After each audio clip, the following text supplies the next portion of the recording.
Hello, this is video G.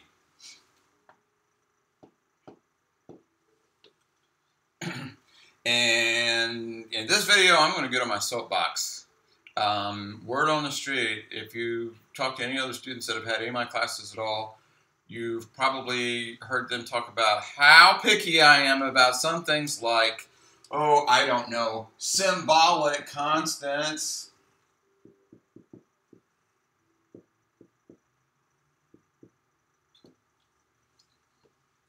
If we were working with paper hard copies of programs, there's a good chance I would be writing the words in red symbolic constant on several different hard copies, suggesting, or maybe even stronger than suggesting, that should have been a symbolic constant in your program. And I guess I should say what they are, huh? Let me start with a format, and then I'll see if I can justify their existence. Their format is, I believe, probably the most complicated format of any C++ statement we've seen so far. It's got the reserved word const, C-O-N-S-T. You can't spell it out even if you want to. It's short for constant. Const, and then a type. We've seen some types. Bool is a type, double is a type, int is a type, string, char, all that. Then at least one space, and then an identifier. That's also been previously defined. That's a symbol, a word that we make up to represent something in our program. A single equal sign, and on the right-hand side, an expression. So complicated. Let me read that back in case you can't read the writing. End with a big fat semicolon. Word const, C-O-N-S-T, up front, at least one space, and then the data type, int, double, char, whatever, and then an identifier, a single equal sign, and an expression. The effect of this. The compiler evaluates expression, evals for short, evals expression,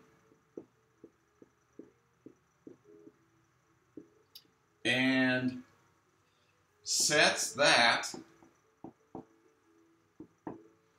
value, evaluates the expression, and sets that value to be the permanent value of identifier.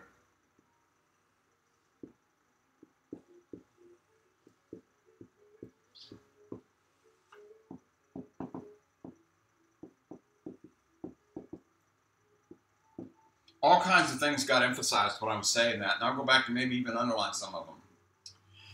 I slipped this one past you. The compiler evaluates the expression. So far, that sounds just like a good old-fashioned assignment statement with a variable on the left, doesn't it?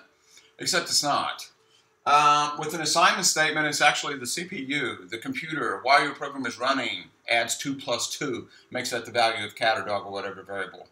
The compiler, if the compiler evaluates the expression, that means that evaluating that expression is done as part of translating your program into machine language. In other words, this is not done while the program is running. This is done before the program ever gets loaded into memory to be run. So the compiler figures out what the value of that expression is, makes that value the permanent value of whatever your identifier is. The identifier, technically speaking, meaning according to C++ syntax, follows exactly the same rules as variables, but there's a different convention, and I'll show you that in the examples. Actually, that's a lot of talking, where the examples, I think, might clear up a bunch of that. Permanent value, what do I mean by permanent value? I don't mean that you can't go back and change your source code. Let me put a dash here that's going to look perilously like a minus sign. Permanent value of identifier. Identifier's value, I-D-E-N-T-I-F-I-E-R. Identifier's value can't be changed while the program is running. That's what I mean by permanent. I don't mean you can't change your mind and go back and change it from 3.41 to 3.14 if you want to, but you've got to do that in the source code. When the program's running, it's too late. You can't set a new value for whatever your symbolic constant is. Now, the examples actually are going to be pretty rich. They got a bunch of stuff in them. Here's example 1. Const int. There's 2 pieces. Now I need an identifier. Here's the first thing I want to emphasize. Max, all in capital letters. You can use the underline symbol. You can't put blanks in an identifier. You can, as it turns out, put an underline character in there, but you want to be very, very stingy with those. About the only place I ever use underlines as part of an identifier is inside symbolic constant names. Max grade. That's what we're launched in, isn't it? Max grade equals 100. If I were going to trace this, there's not a whole lot to trace, but what I would do is I would write max grade over here, but I wouldn't even put a memory box underneath it because I can't mark it out and change it while the program's running. Max grade is going to be permanently set to 100. I'll do that tiny over here to the side. Max underline grade 100. There. That's what that would look like in a program trace. I'm not tempted to mark that out and put a new value in that box because it's not technically a box. It's just associated. This is a symbolic now in the program. This is a symbolic representation of 100. Which begs the question, before example 2, we'll use lines to separate the examples. Question, why not? I'm reading your mind. It's spooky that I can do that, isn't it? Why not just use a variable?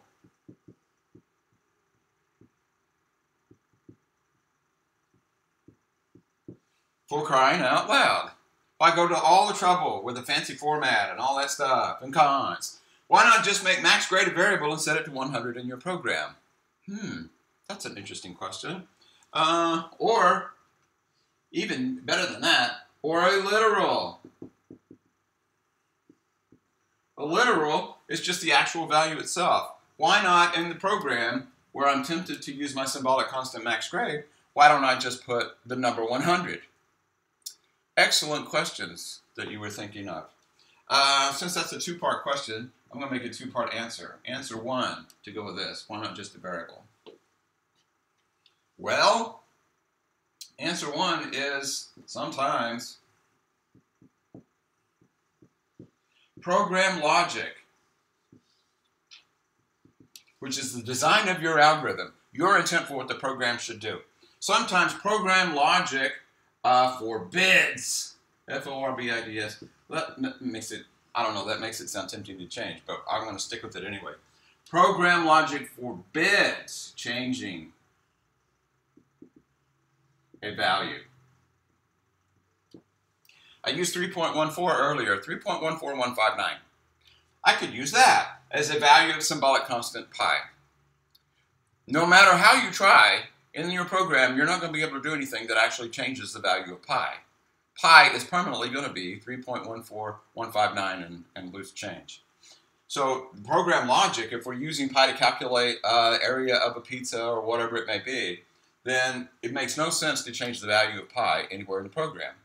So this stops us before we hurt ourselves, changing the value of pi either accidentally or maliciously, and it's frozen. We can't change it.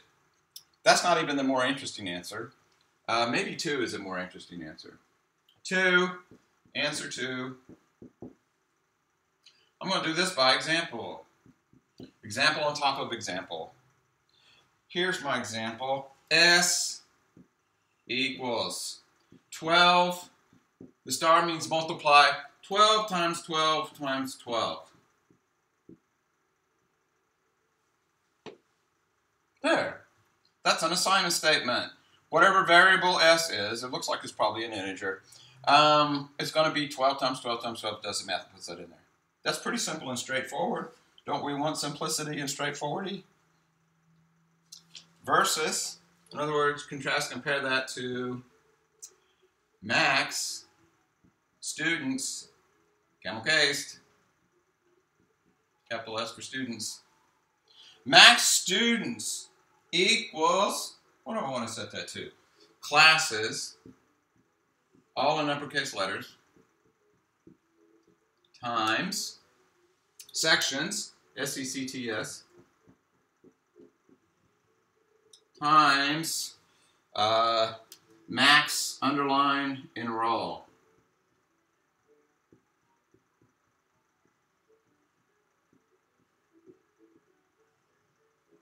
Let me read that back. Two assignment statements here. Let me clean this one up a little bit. Max students. S equals 12 times 12 times 12. You know what? It could be that in our program, these two would do exactly the same thing. You know what? Classes. 12 summer school classes. Up to 12 sections of each. Each one can handle up to 12 students.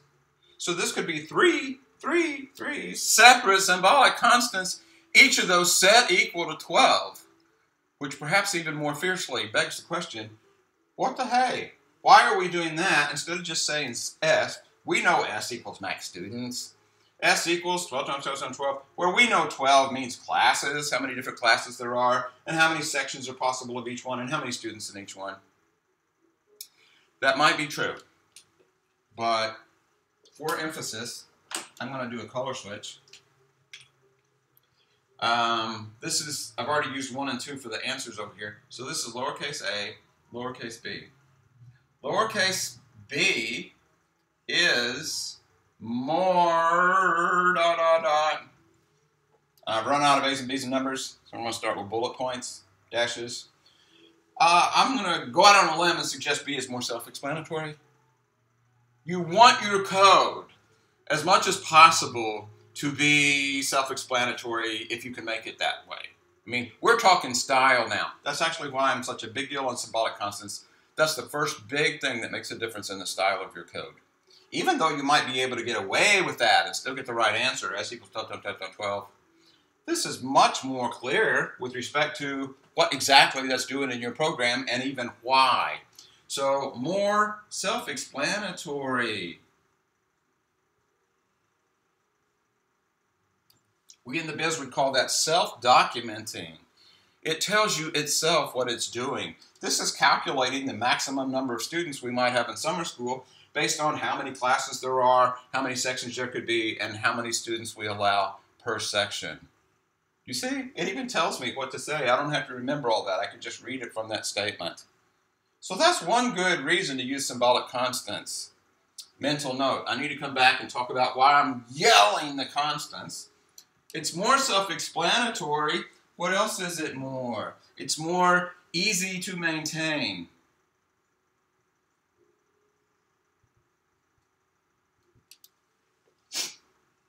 I already started with is more ... This might have been more clear to say easier to maintain, but that's what I mean. This is more easy to maintain. What does that mean? Well, even though our goal is going to be write programs that work, for crying out loud, and then go on to the next one. What else you got? That's not how software is constructed in the real world. The way it's constructed in the real world is your first one is the equivalent of maybe a polished rough draft. And if your code is any good at all, it's going to need to be adjustable for new cases, new circumstances. And maybe they want to use your code that's doing all the summer school calculation that is so wonderful, they want to use it again next summer. Except they've decided the maximum enrollment next summer, since it's online, who needs to limit it to 12? We'll make it 20. Boom, boom, boom. You go to the top of your program where it says const int max enroll equals 12. Change it to const int max enroll equals 20. Recompile, and all throughout your program, wherever you needed to know the maximum enrollment, it's been changed to 20 from 12. No big deal. Change it in exactly one place, and that's it. Oh, let's look at this, though. This approach, if they've decided, I still want classes and sections to be 12, whoever they are, but maximum enrollment, let's change that to 20. Then you've got to go through your entire program with tweezers and look at every single 12 literal value that you're putting in your program and make a decision independently on each one. Is this one of the 12s that needs to change to 20? Or is this one that I need to leave alone because it doesn't represent max enrollment, it represents one of the other things? See what's going on there? If you use this literal approach and you've got 12 sprinkled all over your program, you don't know what any of those represent unless you go back and rethink your thought process as you were writing the code initially. You've got to go back and rethink every single thing in your program. That's what it means by being easier to maintain. It's easier to change in one place, one-stop shop, and it's changed throughout your code. Is more... I've put myself in a box here. Is more less error prone?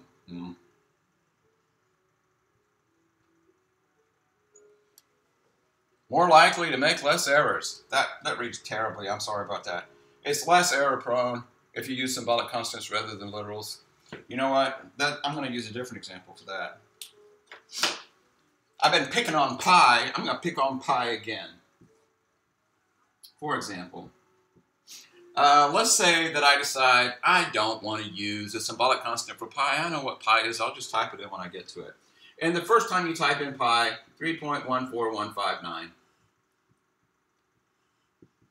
I use that to calculate the circumference, the distance around a pizza. Later on, I need to calculate the area of the pizza. I'll just type in pi again, no big deal. 3.14519. And then later on, I need to do that for a different pizza, and I got to use pi again. 3.14195. You catch my drift? Especially if you've got weird-looking, strange mathematical constants. It's much easier to type that in correctly once at the top of the program than it is to try to get it right every time. So, it's more or less error-prone, is my statement over here. It's more or less error-prone to make this a single symbolic constant, pi, in capital letters at the top, than it is to put it as literal values all the way through. So here are 3 good reasons why you will always want to use symbolic constants for values that do not change in your program. That's the rule of thumb. If you find yourself typing in 12s all over your program, that's a good indicator to you that you should put a symbolic constant at the top. And I didn't describe that backwards. You're not necessarily going to know what all the symbolic constants in your program should be. They will reveal themselves to you as you write your program. And you catch yourself typing in the same thing, the same value all over the place in your program. It could even be a string, the same string all over the place. You could make it a single string at the top and use that symbolic constant all the way through. Now, finally I get back around to something, and I'm proud of myself that I didn't forget the something, is why am I yelling symbolic constant names, classes, sections? I hope I'm not distorting the sound on your system. I do that by convention. Convention, you'll recall, is like a soft rule.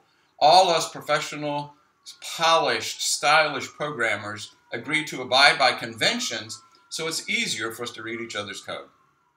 A strong convention is symbolic constant names are all in capitals, or perhaps all in capitals with underlines, since you can't really camel case them if they're all caps. If you use nothing but capital letters, then the symbolic constants reveal themselves to you in your program. As you're glancing through your code, thinking about, you know what, I think I might make this tighter, make this a little more efficient, make my program better. You're not going to be tempted to go in and say, well, I need to set different values for these things inside the program, because I know I can't. I can, at a glance, reading through my program, distinguish variable names, properly camel-cased, from symbolic constant names, which are all uppercase. That is a convention. It's not part of the C++ syntax rules. Although, you know what, now that I think about it, it's probably safer to think, you know what, yeah, symbolic constants have to be in all capitals. It's not going to hurt you to believe that. You can believe that little white lie if it makes you use better names for your symbolic constants. That's my symbolic constant speech. And I use more colors on that one whiteboard than anything else, so it must be important to me. There's a conventional indicator for you. If Dr. England uses 5 or 6 different colors talking about one thing, then it must be important to him. Rules to live by. That's all I have to say about symbolic constants. That's the whole board. And you know what? We've got enough pieces now that the next thing we're going to do is look at an actual C++ program, for crying out loud. And the next video will be how you can set up C++ on your computer so that you can actually try this stuff out for yourself. Oh, what fun. See you online.